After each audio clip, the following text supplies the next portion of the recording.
This is Perfect English Practice Podcast. And today we're bringing you an upper intermediate lesson. A special lesson about the new president. Right, it's been a hot topic in the U.S., the new president-elect, President Obama. Yes, So today we're bringing you something that you might see at his inaugural address. that's true. So, Marco, can you explain this word inaugural address? The inaugural address is the first speech the president gives at the ceremony when he is officially president. Okay, all right. So Right. it's his first presidential speech. Exactly. Great. So let's take a look at some other words that we're going to find in the dialogue today in Vocabulary Preview. Vocabulary Preview. All right, on Vocabulary Preview today, we have two words. The first one is swear in. Swear in. Swear in. Swear in. We'll see this word in its past tense in the dialogue, right? Sworn in. Sworn in. So it means... So to swear someone in is to officially give that person a very important position, Right. usually in government. Yeah. And our second word is oath. Oath. Oath. O-A-T-H. Oath. An oath goes hand in hand with swear in, right? That's right. When you swear someone in, they make an oath. A promise, right? A promise. An official promise to carry out the duties of that job. Right, so they promise that they will do their job. Okay, great. So now let's listen to our dialogue for a first time. Where are we? Well, we're actually watching a news reporter on TV. She's in Washington, and she's going to tell us all about what's happening. Great, so let's listen.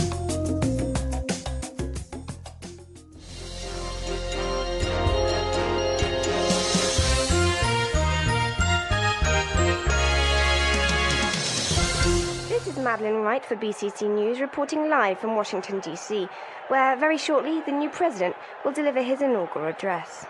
Just moments ago, the president was sworn into office. Following the United States Constitution, the president swore an oath to faithfully execute the office of the presidency. And what exactly is going on now, Madeline? Well, Tom, true to American tradition, the band has just played Hail to the Chief, and the president has been honored with a 21-gun salute. Now we're waiting for the president to take the stage and deliver his speech. Tom, it's like the who's who of the political world here on Capitol Hill, with dignitaries representing several different countries. What's the mood on the ground like, Madeline? In a word, the mood here is electric. The excitement in the air is palpable. I've never seen a larger crowd here on Capitol Hill. The audience is shouting, crying, and embracing each other. On this, a most historic day, you can feel the hope and the excitement in the air. The 20th of January will go down in history as the... Oh, Tom, it looks like the president is about to begin. My fellow Americans, I stand before you today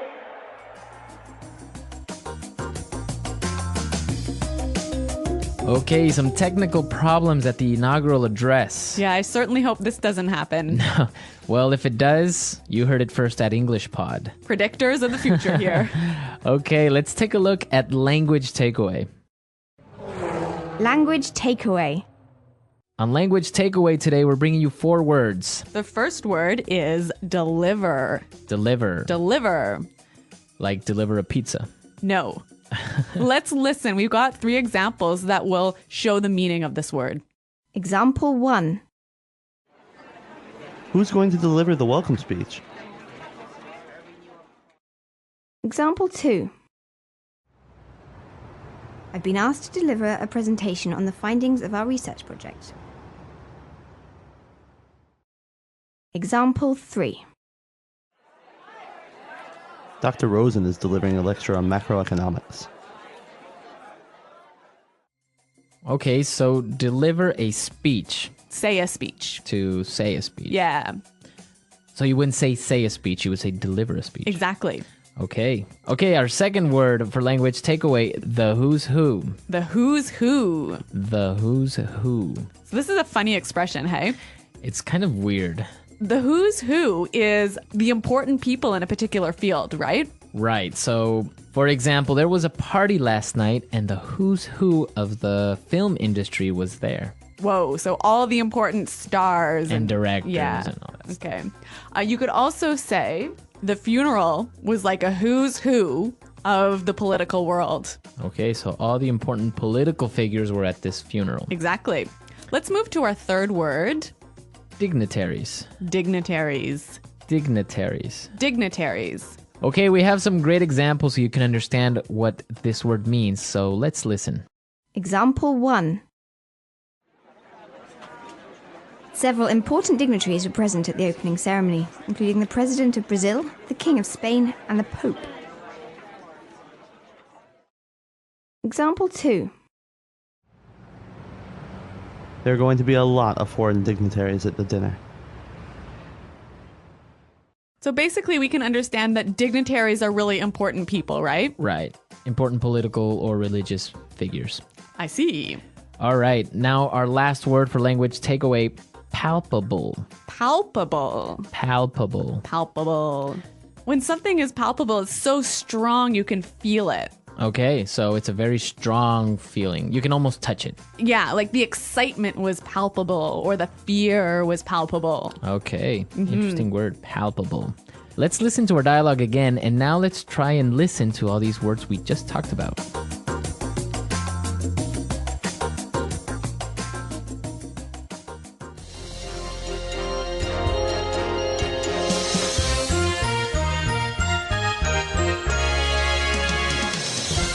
This is Madeline Wright for BCC News, reporting live from Washington, D.C., where very shortly the new president will deliver his inaugural address. Just moments ago, the president was sworn into office. Following the United States Constitution, the president swore an oath to faithfully execute the office of the presidency. And what exactly is going on now, Madeline? Well, Tom, true to American tradition, the band has just played Hail to the Chief, and the president has been honored with a 21-gun salute. Now we're waiting for the president to take the stage and deliver his speech. Tom, it's like the who's who of the political world here on Capitol Hill, with dignitaries representing several different countries. What's the mood on the ground like, Madeline? In a word, the mood here is electric. The excitement in the air is palpable. I've never seen a larger crowd here on Capitol Hill. The audience is shouting, crying, and embracing each other. On this, a most historic day, you can feel the hope and the excitement in the air. The 20th of January will go down in history as the... Oh, Tom, it looks like the president is about to begin. My fellow Americans, I stand before you today. Okay, so if you noticed in our dialogue, we have some really interesting phrases there. Yes. So I think it's time for us to take a look at Fluency Builder. Fluency Builder. On Fluency Builder today, we're going to be looking at 3 phrases that are very interesting because we can change them a little bit and form different patterns. Yeah, so the first phrase we have is in a word. In a word. In a word. In a word. We use this expression when we want to describe something in one word. Right. Pretty simple, hey? It's really simple. Let's look at the pattern. We've got examples of how you could use this phrase. Example 1. In a word, the situation is serious. Example 2. What's it like there? In a word, it's amazing. Okay, so in a word, this podcast is Awesome. amazing. Uh-huh. Okay. Okay, let's look at our second phrase today. Go down in history. Go down in history. Go down in history. So this is a really common phrase. I'm sure you guys have heard it. Yeah, basically something that is really important that everyone will remember for a very long time. Let's look at this pattern with a few examples. Example 1. This is going to go down in history as the worst disaster the world has ever seen. Example 2. He'll go down in history as the best president we've ever had.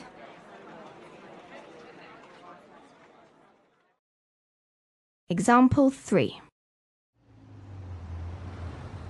This day will go down in history.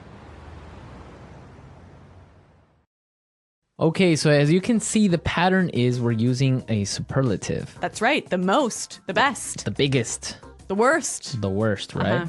And our final phrase in putting it together is My fellow Americans. my fellow Americans. My fellow Americans. So obviously you can change this one up a little bit, hey? Right. You can say my fellow co-workers, Uh-huh. My fellow citizens. my fellow family members. Yes. So basically fellow just means like dear Yeah. in some way. So, similar. Similar. Yeah. So we looked at some great vocabulary and phrases, and now let's talk a little bit about these American traditions when electing a new president. Yes. Today in the studio we have JP who's joining us, Hi, everyone. Hey, JP. and he's going to be talking to us about these traditions. Oh, I am. Okay. Yeah. What are we going to talk about? 21 gun salute, what's that all about? The 21 gun salute is the military salute where they say, and now we will have the 21 gun salute. So 21 soldiers with their rifles, they go, hur, hur, hur, and they all shoot them off at the same time. And I don't know why. Oh, I think it's a sign of respect, hey? Yeah. Weird respect though. Well, shooting I think in guns. Europe they would do a cannon or something. Oh. Right. One cannon right. salute? No, well, just cannons. Maybe just one cannon. Maybe our European listeners know the answer to Maybe. this. Okay, and what about this song Hail to the Chief? Do you know anything about that? I do not know anything about it, except that it's a march, and I think it's Sousa. I think John Philip Sousa wrote it. And whenever the president walks into a room, they play that song. Really? Yes, and I played it once for President Bush, the first one. I was a drummer. You and, did? And my marching band had to play that song for him. Oh my God, Wow. JP, you're like famous. Yeah, this was back in like 1986 or something. Was that even an election year? 88? I don't know. Well, you did play for the president, so you That's know. pretty cool. Yeah. So, JP, do you have any other sort of traditional things that happen when the president becomes the president? Well, I can tell you that Jimmy Carter, you know, when he was elected president, his motorcade was going down Pennsylvania Avenue, and he stopped the car and got out. Really? To do what? Yeah, to walk. He wanted to walk down Pennsylvania Avenue. He wanted to walk down the, down the street. To be with the people. Yeah, I think so, and I think it made the Secret Service insane. Maybe the car smelled bad or something. Maybe so. I think that is my memory of it. I might be confusing with The West Wing, but I'm not sure. Too much TV. Yeah, maybe. But when the president walks, it's a big deal. So, JP, do you do anything special for the inauguration ceremony? I always take the day off to watch. You do? I love watching it. I love, I love the swearing in ceremony, the ritual of it, the speech. All right, everyone, we're out of time. I hope you enjoyed this political lesson. And I hope you have a happy inauguration day. Happy inauguration day, everyone. Yeah. Okay. All right, great.